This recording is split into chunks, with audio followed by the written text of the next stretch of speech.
อัปเดตฝนฟ้าอากาศวันที่16พฤศจิกายนขณะนี้เวลา20นาฬิกามีฝนจากสปปลาวกำลังเคลื่อนตัวเข้ามาทางอีสานด้านตะวันออกเป็นกลุ่มฝนเล็กๆบางๆเป็นหย่อมๆเคลื่อนเข้าถึงพุ่นละอีสานตอนกลางๆแล้วแถวนครราชสีมาต่อภาคกลางแล้ว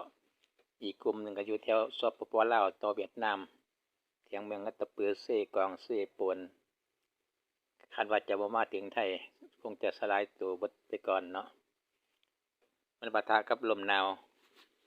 ช่วงนี้ฝนลงฤดูวันที่16ถึง18อีสานจะวันที่16 17แต่ว่าภาคใต้ก็ว่า18จะเจอฝนหนักเด้อพี่น้องฝนกลุ่มนี้กำลังเคลื่อนเข้ามาทางสปปลาวทางอีสานด้านตะวันออก